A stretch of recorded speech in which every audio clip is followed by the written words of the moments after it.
What is up, guys? Schematocles here, and today we're going to be doing something a little bit different, which is playing a flight simulator, particularly DCS World, which is one of my favorites. It does a really good job just in terms of being like semi-realistic in terms of the flight characteristics of the airplanes, and the actual cockpit models are pretty awesome. So today we're going to do an aircraft overview, and this is the TF-51 Mustang, which is actually, I guess, the reconnaissance version of the P-51D Mustang, and it's pretty awesome. It's actually my favorite fighter aircraft from World War II, probably one of my favorite airplanes of all time, definitely in the top two. So let's go ahead and see if we can get this thing cranked up. So the first thing that we're going to need to do is close the canopy. Obviously, we don't want this this wind blowing by us at 400 miles an hour if we end up going that fast. Okay, second thing to do here is to go ahead and put the carburetor air control to full ram air. Let's see. What else do we have to do? So there's actually a lot of switches and stuff, and all of these are relatively realistic as far as I know. Not saying that I'm a qualified pilot or that I could actually fly this airplane. I'm sure that there are pilots who will watch this and just cringe uncontrollably. Okay, so second thing we need to do here is go ahead and cut on the generator disconnect and the battery disconnect. And when you cut on the disconnects, it means that those things are connected. I don't know how that works exactly, but it's the same thing with the fuel shutoff down here. So when the fuel shutoff is on, we have fuel flow, which makes no sense. But just deal with it. It was 1943. Okay, so now to actually get the aircraft started, what we're going to do is we're going to come over here to the magnetos, and we're going to flip both these switches, or this switch to the both position, I guess, and that'll actually let us start the engine. The next thing is to go ahead and cut on the fuel booster pumps. And we see our fuel pressure come up just a little bit there. Alright, so last thing to do before we actually start the airplane. This is a little bit tricky here because of the way I have my mic and stuff set up on my desk. But I'm going to go ahead and engage the parking brake. Okay, so that way once we actually start the engine, we're not gonna roll anywhere on the tarmac. So I'm actually using my hands-on throttle and stick, or HOTAS, as it's called, on the desk here. I have a Cytec X52 throttle and stick pair. I don't have any rudder pedals just because they take up too much space, so I'm actually using the rudder controls on the stick. I also don't have a track IR or anything, so I'm using the actual stick to control the camera view. So just kind of bear with me on that. But basically, everything should be more or less good to go for us to start the engine at this point. So what I'll do is I'll move the throttle position up just a little bit so we can get a little bit of airflow into the engine. The prop position, or the prop RPM right now is fine. So let's go ahead and prime this bad boy.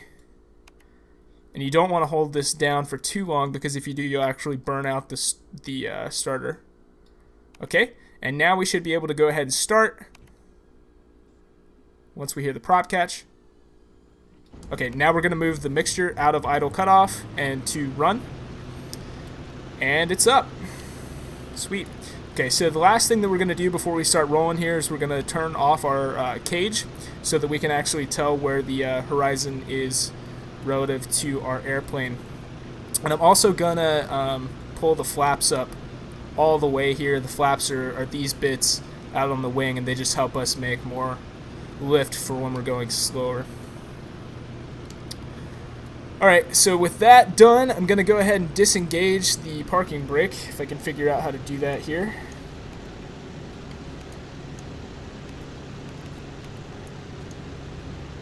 Oh, come on. There we go. Alright, so now we're rolling. This airplane actually has a tail wheel lock on it, which I believe is engaged right now, and I'm not too sure how to cut that off. But if I could figure it out, we'd actually be able to turn a little bit more sharply. But it's a World War II fighter, so we're just going to take it right on through the grass onto the runway here. Like I said, tons of real pilots just cringing terribly, especially when I do that. All right, so a few things. First off, we're going to go ahead and stop the airplane. We're not going to take it off just yet. The Mustang has a tendency, due to gyroscopic precession, to torque pretty severely on takeoff. So what I'm going to do is come over here to the rudder trim and set that to 5 degrees right rudder. Eventually, come on. Oh my gosh, 5 degrees right rudder is clearly just a lot to ask. And if I don't do that, the airplane's going to roll pretty severely to the left. It's still going to roll perceptibly, but not so much that I'll lose control. Okay, so with that being said, we don't need any flaps to take off in this airplane without tanks or anything on it, so we should be more or less good to go. Alright, so before we take off here, I'm actually going to talk about a few of the gauges I'm going to be monitoring during the actual flight. So first thing, airspeed is here in miles per hour. I think the stall speed for this aircraft is about 105. We'll actually go up and test that though, because I'm not too sure about that figure. Altitude is here. Not super important to me. I'm not going to be looking at it too much unless we're in a stall test or something like that. This is the manifold pressure right here, and basically I want to keep this pressure within the green operating conditions at all times, and that's basically going to be dictated by my throttle position. And then down here, this is going to be dictated by my prop RPM, and so I actually have two independent throttle controls that I kind of have to monitor, and I'm basically going to be keeping both of these in the green as much as I can, unless I'm trying to do some sort of high performance stunt.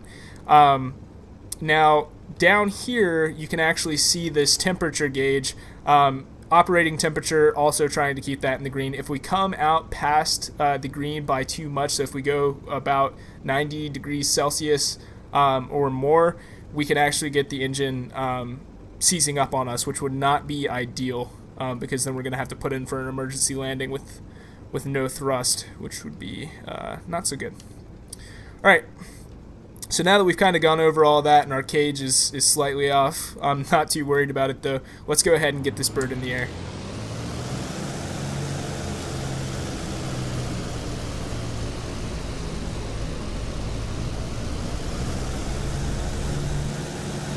There we go. Gear up. Alright, and flaps are already at full up, so we can just go ahead and climb out. I'm not sure if you guys saw that little bit of roll that we had there, but it was definitely there. Okay, so now I'm going to go ahead and take off the rudder trim, so we're not going to need it now that we're at a stable airspeed here. This is actually kind of awkward because of the way I've got the mic and stuff set up on my desk. My actual stick is a little bit farther over to the right side of the desk than I normally have it. This seems to have gone well. Okay, so clearly we're out of the ideal manifold pressure and prop RPM here. We've got plenty of airspeed, so we're going to go ahead and pull it on back just a bit into the green range. Just kind of appreciate this beautiful airplane and how it handles. Such a cool game this is. Really just can't say enough good things about DCS and what it offers. This game is actually free to play, and as a matter of fact, this airplane is free. So if you have a computer that's capable of running DCS, you can today fly this airplane for free, using the startup procedure that I just kind of detailed. I'm not sure if it's the correct one, but it's the one I use, and it gets the airplane in the air, so call it close enough. Alright, so let's go ahead and go out over this lake here. I'm going to up the performance just a bit. We'll gain some altitude, and then we'll go do some testing.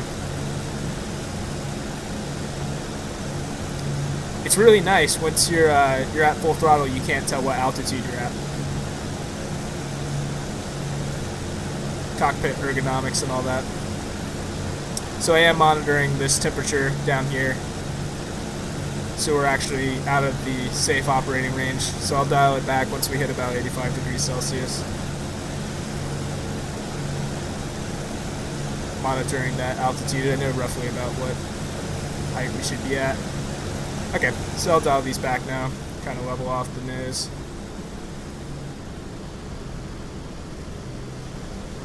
Come on. Come on back. Alright, so the manifold pressure actually increases as you drop the prop RPM. Well, everything seems to be completely fine. Nothing weird going on today, so we should be good to go for some flight testing here. Got this nice beautiful lake down beneath us. The airport is off at about our 7 o'clock now, right? 5, okay. We'll call it 5. And we're at an altitude of about 7,000 feet, AGL.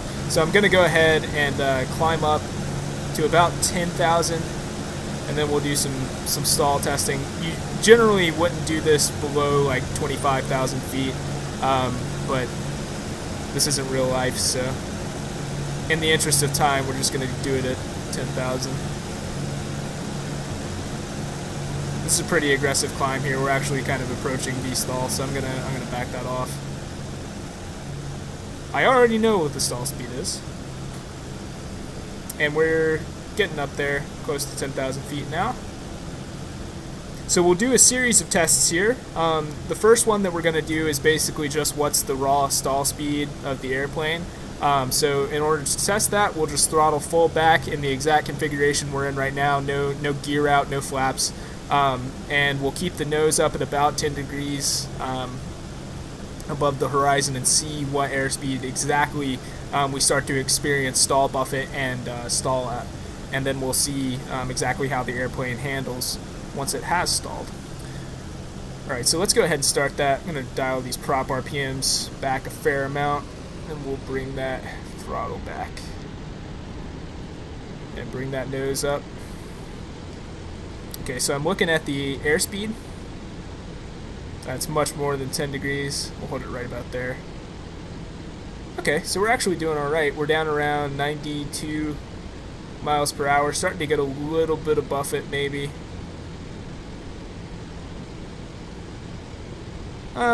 Okay. Yeah, we're definitely getting into stall buffet here. About 88 miles per hour.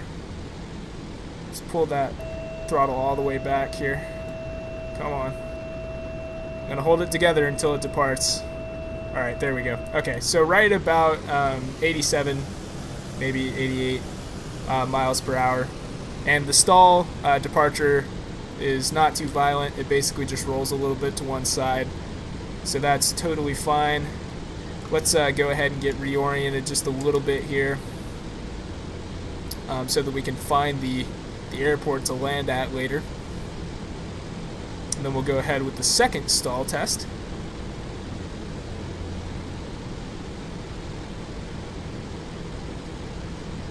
Which is going to be to drop the flaps to about landing flaps, which I think is about 30 degrees on this airplane.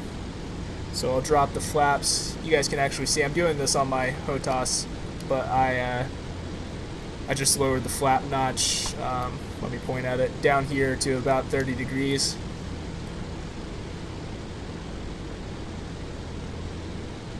Alright, so we should now have much more lift in theory. So we're kind of testing the flight dynamics model that DCS uses.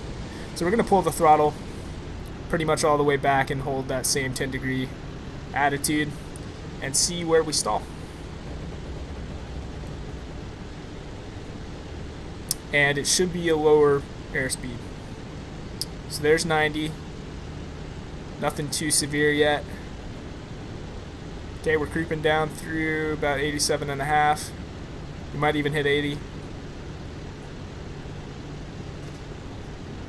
Okay, starting to hit a little bit of buffet.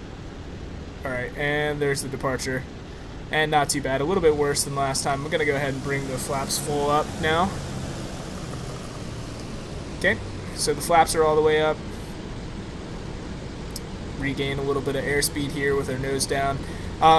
So basically we hit about 80 miles per hour with that, and that is because the flaps being extended into the flow actually increases the curvature of the wing, So we make more lift, and subsequently, for a given weight, we actually have a lower stall speed on the airplane, which means that if we were to land, we would ideally have our flaps down because we can land at a lower speed, which makes it easier on the pilot and the airplane in terms of like the tires and stuff. So it's always good to use your flaps. All right.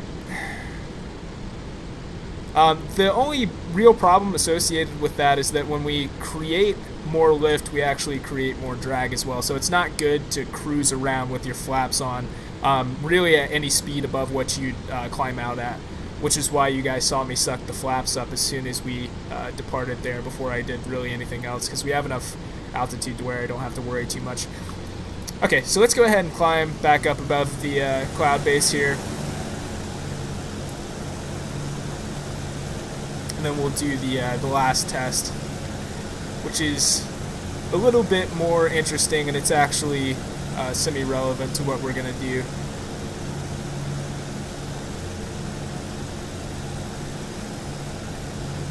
This is such an awesome airplane. Let's pull it back just a second. Don't want it to be all business here. How often do you get to fly a P-51D, right? So check that out, guys. Isn't she a beautiful airplane? Look at that big oil coolant scoop down there. That's cool. Alright, so where is the airport? Okay, airport's right there. At about our 4:30. Alright, so we are going to go ahead and do the last stall test here, which is essentially to lower the gear down. So I don't want to overspeed the gear, so I'm actually going to pull back on the throttle and the prop RPM just a little bit, and we'll see that airspeed start to fall. As that happens, I'm going to put in landing flaps, which is again 30 degrees for this airplane, and our speed will start to drop even faster now that we have that extra drag. Okay, so now let's go ahead and drop our gear. We'll push the throttle up just so we don't stall prematurely. So that red light indicates that the gear is coming out, and the green light indicates that the gear is in fact out.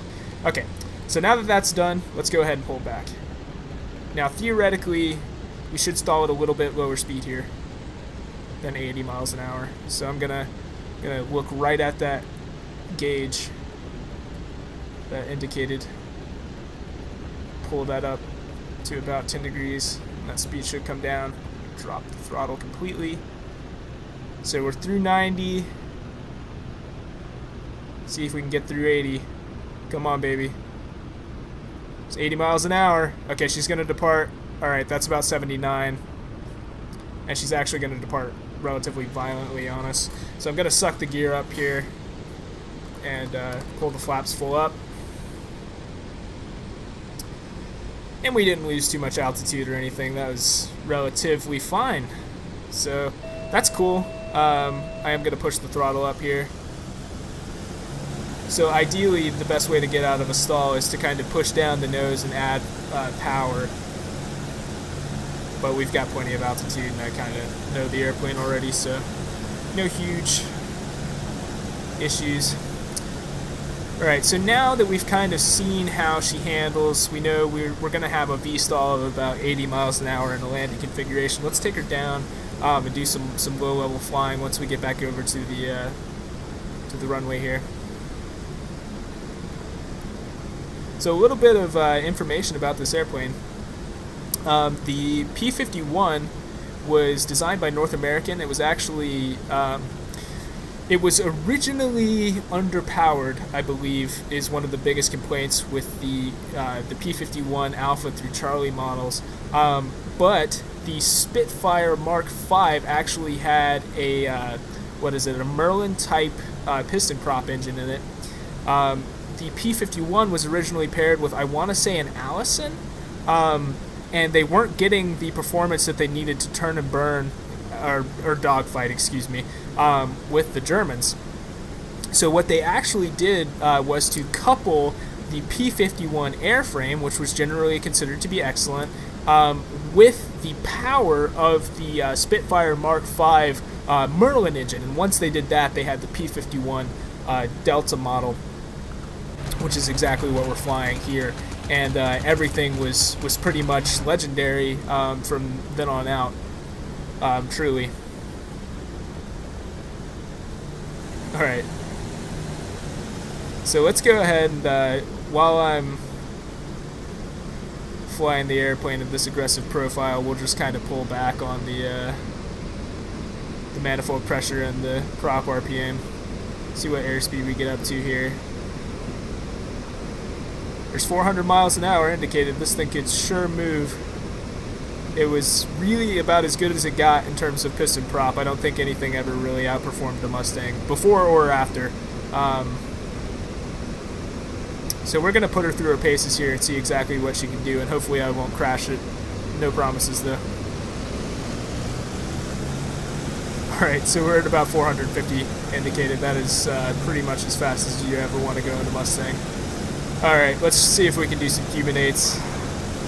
Don't want to put her into an accelerated stall or blackout.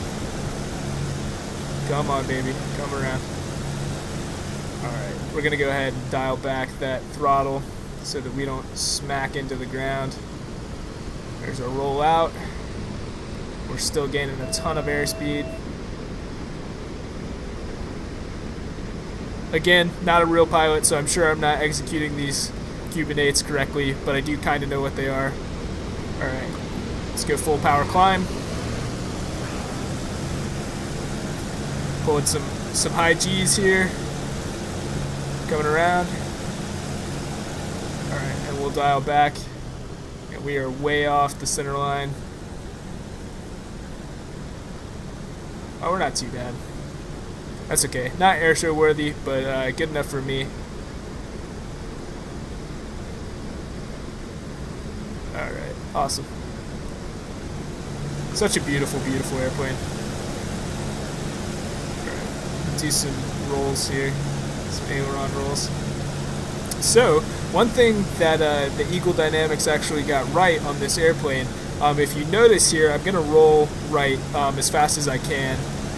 So let's try that. Okay, so that's full aileron deflection. That's about as fast as I can roll right. Now, I'm going to roll to the left, and you'll see that it's much slower.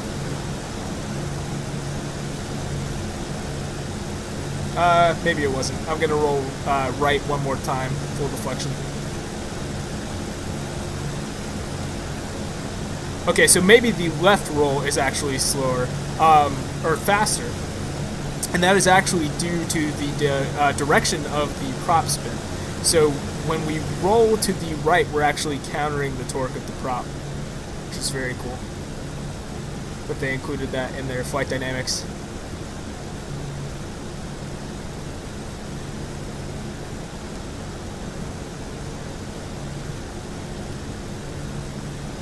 Okay. So one last thing that I do want to try here.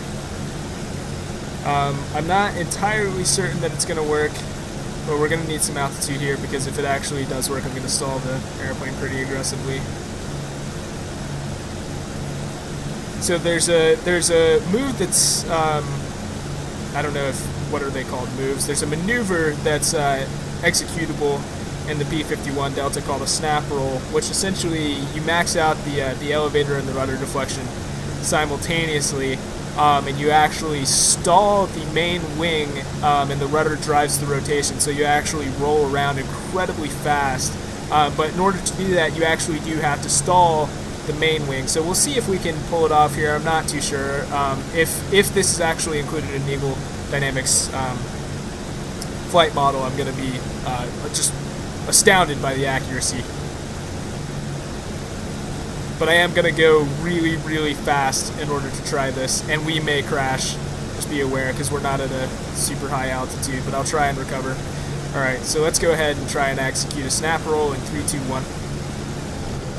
Oh, it's there. Oh my gosh. We actually got it. Oh, that's something else, man. We recovered way faster than we would have been able to in real life, but the fact that you could actually snap roll the airplane is just... that is really phenomenal. Outstanding work, DCS. Alright. So where's our airport? It's just off the right wing there. Okay, so let's circle back and see if we can't put her in for a nice soft landing. I have no idea if I'll be able to do that right now, but I'm gonna do my best. So again, real pilots, forgive me. Don't leave angry comments. All right, dial back the prop RPM, and we should be slowing down. We're actually bleeding off altitude here though, so we might even speed up. Don't want to overspeed the flaps though, so we'll just kind of come down to a reasonable landing profile. Alright, we're right out there. Yeah, we're starting to slow down now. And a better way to slow down is actually to turn, because when you turn, you're generating additional lift, which generates extra drag. Alright, I'm gonna have to come down a lot to actually make this runway here though. So I'm pulling the throttle all the way back, and then I'll kind of level off once we get about over the lake here. Not sure what that noise is. It sounds like cam knocking, so I'm sure that that's not good for the engine at all, and I'm probably not supposed to be doing that. But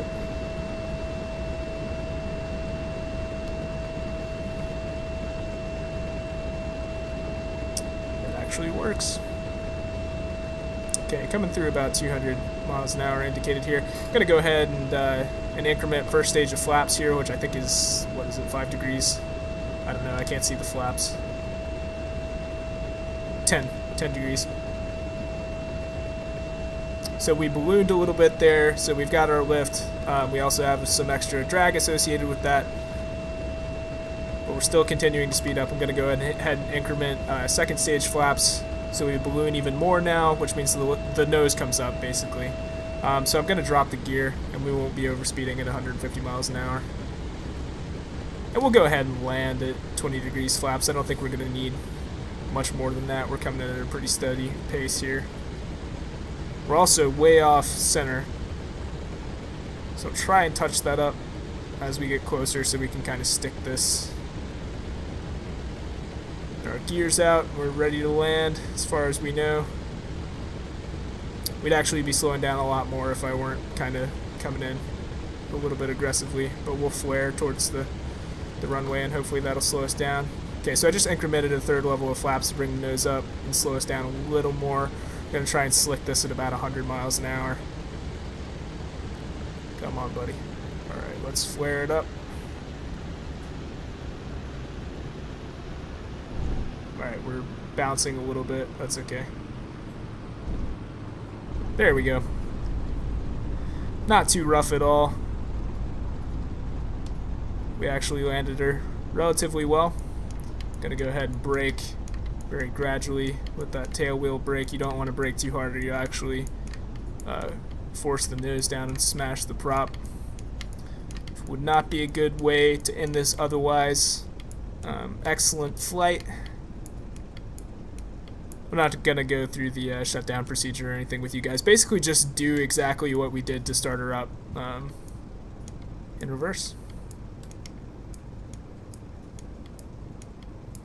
That's all it really takes. You do have to move the fuel mixture to back to idle cutoff to stop the engine. Oh, let's show that. Let's show that. Can we show that? Let's see. So if we move it to idle cutoff here, the engine stops. So relatively simple. Okay, now both our prop RPM and our throttle are all the way back. I'm going to cut off the fuel booster pumps here, magnetos to the off position since we're not trying to start the airplane anymore. We'll come over here and lower flaps all the way, and that prevents, since there's not any hydraulic fluid, we just lower the flaps all the way, and that reduces the stress on the flap hinge joint. Okay, carburetor air control is going to come full back. Trim's fine. Fuel shut off in the off position. That helps us avoid unnecessary fires. And then we're going to come over to the battery and generator disconnect and cut those full off. Okay, guys, so we can actually recage this, but it's It's, there we go. And let's cage it. Come on. Okay, maybe we won't. But anyways, guys, that's it for Miss Velma, the TF-51D Mustang. Free to play, DCS World is, so definitely check out this game, guys. I can't recommend it highly enough. The fact that you can actually do a snap roll in a free to fly airplane is just incredible. And make sure that you get subscribed for more aircraft overviews just like this, because I have a lot of the planes in this game and it's relatively easy content for me to post, and I hope you guys are going to enjoy it, and I'll see you in the next part.